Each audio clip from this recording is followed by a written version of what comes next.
अक्सर तलबा ये सवाल करते हैं कि दलील कैसे कायम की जाए। उन्हें लगता है कि मंतिक में दलील देना बहुत मुश्किल काम है, क्योंकि वहां सुगरा, कुबरा, शक्ल अव्वल और हद औसत जैसे अल्फाज आते हैं। ये सब सुनकर दिल घबरा जाता है कि सुगरा में हद औसत महमूल और कुबरा में मौजूआ लाना जरूरी है, और ये तकलीफ करते करते न जाने सिर्फ एक ही दलील कायम करने में ना मालूम कितना वक्त लग जाएगा। लेकिन दरहकीकत ऐसा नहीं है। हम रोजमर्रा की बातचीत में फतरी तौर पर हम दलील को मंतकी शक्ल अव्वल पर ला रहे होते हैं, लेकिन हमें इसका शऊर नहीं होता। अब हमें सिर्फ इतना चाहिए होता है कि मंतिक के उसूलों को सामने रखें और उस दलील को फासिद होने से बचाएं। इस वीडियो में हम सादा मिसालों के जरिए यह समझाएंगे कि दलील देना एक फितरी अमल है और मंतिक के असूल खुद ब खुद उस पर मुंतबिक हो जाते हैं। एक तालिब इल्म कहता है, हमें क्यों सुगरा, कुबरा, शक्ल अव्वल, हद औसत जैसे उसूलों में उलझाया जाता है? क्या सीधी सादी बात ही काफी नहीं?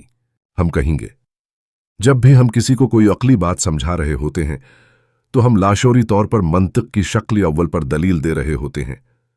दलील की तरतीब खुद ब खुद सही हो जाती है, बस हमें यह शऊर नहीं होता कि हम मंतिक इस्तेमाल कर रहे हैं। ये शऊर नहीं। मिसाल के तौर पर एक शख्स कहता है, तुम पर सजदा सहू वाजिब है। ये उसका दावा है। अब वह दलील देता है, क्योंकि तुमने वाजिब छोड़ा है। ये सुगरा है, जबकि कुबरा महजूफ है। अगर हम मुकम्मल दलील को मंतकी अंदाज में लिखें तो वो यूं होगी, सुगरा, तुमने वाजिब छोड़ा है।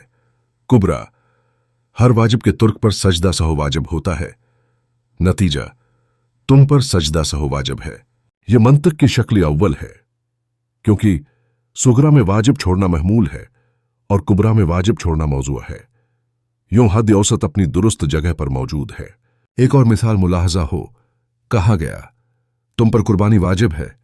पूछा गया, कैसे? जवाब आया, क्योंकि तुम साहब नसाब हो। यह सुगरा है। अगर कुबरा भी शामिल की जाए तो दलील मुकम्मल होगी। सुगरा, तुम साहबी निसाब हो। कुबरा, हर साहबी निसाब पर कुर्बानी वाजिब है। नतीजा, तुम पर कुर्बानी वाजिब है। यह भी मंतिक की शक्ल अव्वल है, क्योंकि सुगरा में साहबी निसाब महमूल है और कुबरा में साहबी निसाब मौजूआ है। शराइत भी पूरी हैं। सुगरा मूजबा है, कुबरा कुलिया है। लिहाजा बात साफ है, दलील देना मुश्किल नहीं, ये एक फितरी अमल है। मंतिक का मकसद सिर्फ इतना है कि दलील को मुनज़्ज़म किया जाए, उसे फासिद होने से बचाया जाए और सही नतीजे तक पहुंचाया जाए। अगर हम मंतिक के उसूलों को समझ लें तो न सिर्फ हमारी बात में वजन होगा, बल्कि हम दूसरों की बात का तज्ज़िया भी दरअसत अंदाज में कर सकेंगे।